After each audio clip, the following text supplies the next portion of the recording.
Bonjour à tous, je suis ravie de vous retrouver pour cette nouvelle émission Entreprise d'avenir diffusée sur bfmtv.com. Aujourd'hui, nous partons à la rencontre de Stéphanie Armango, fondatrice et dirigeante d'Arcom Suisse. Alors vous l'avez compris, je me trouve en Suisse, plus précisément à Genève. Stéphanie est spécialiste du profilage des comportements humains. Son domaine, c'est l'analyse prédictive et l'intelligence comportementale. C'est évidemment passionnant. Venez avec moi, je vous emmène. Stéphanie, bonjour. Bonjour Mathilde. Je suis ravie de vous retrouver ici au sein d'Arcom Suisse, donc les locaux à Genève en Suisse. Merci, bienvenue. Avec une très belle vue sur les avions qui décollent, ça fait plaisir, on s'évade en même temps.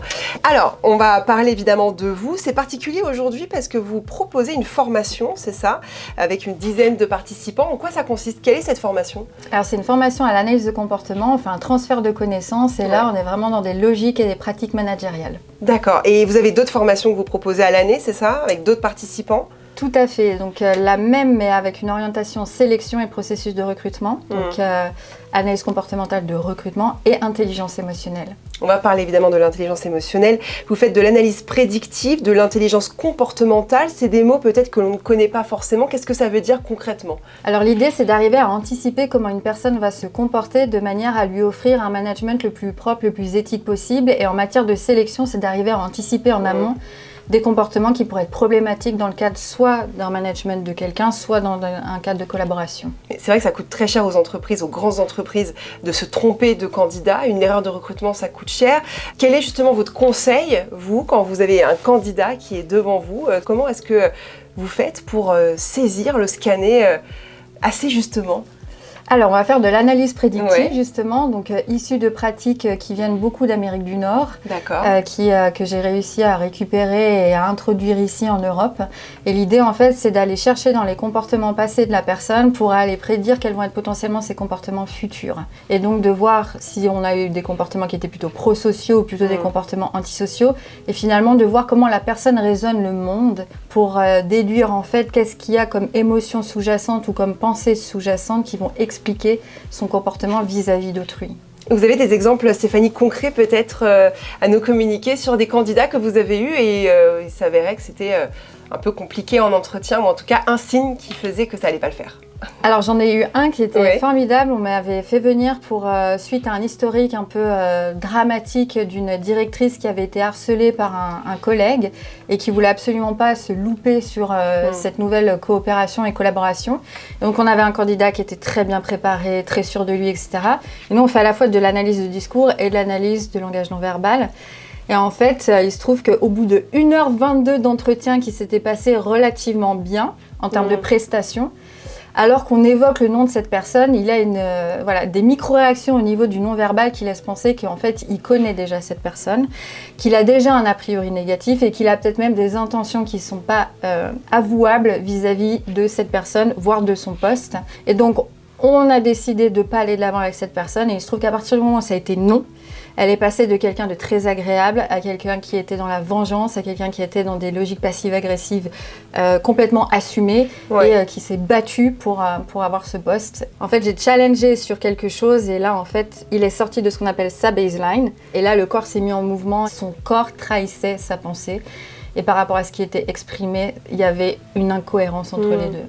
Vous diriez, Stéphanie, qu'aujourd'hui, vous êtes indispensable au processus de recrutement au sein des entreprises? Alors, j'aimerais le penser.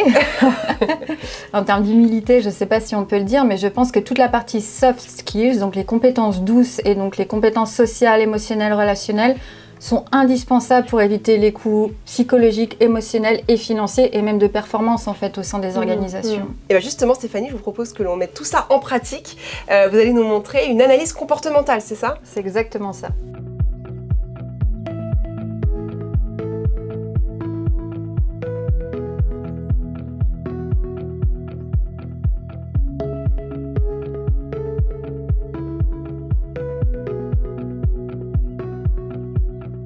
Laurent Muller, bonjour. Bonjour. Alors vous avez suivi la formation Interagir avec l'intelligence émotionnelle. Première question, qu'est-ce qui vous a apporté cette formation dans votre vie professionnelle? Ça m'a apporté énormément de choses, mais ça m'a d'abord permis d'avoir une meilleure connaissance de moi-même et surtout de mesurer les capacités que je pouvais avoir à comprendre les émotions de l'autre, à les intégrer, à les interpréter et surtout connaître les stratégies émotionnels que je pouvais adopter et dans lesquels j'avais des ressources en fonction de cette analyse des émotions. Et pourquoi avoir choisi cette formation en particulier ? En tant que RH, moi j'ai toujours eu cette appétence-là de la compétence émotionnelle et j'ai vraiment voulu développer ça parce que dans un monde où on privilégie énormément le coefficient intellectuel, le quotient intellectuel, être capable de mesurer le coefficient émotionnel et de connaître les ressources que l'on peut avoir et surtout interpréter les ressources de l'autre, ça me semble primordial. Et ça, je pense que quand on a les deux et quand on sait repérer ces deux intelligences-là, on a des managers de très très bon niveau. Merci beaucoup.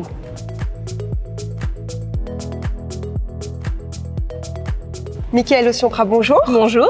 Alors vous avez participé à la formation recrutée par l'analyse des comportements. Alors déjà, première question, qu'est-ce que cette formation vous a apporté dans votre pratique en insertion professionnelle ? Eh bien, je dirais en termes de posture, en premier lieu, dans l'insertion, c'est très important de garder une posture la plus neutre possible, de ne pas projeter ou mettre des étiquettes sur les personnes que nous accompagnons.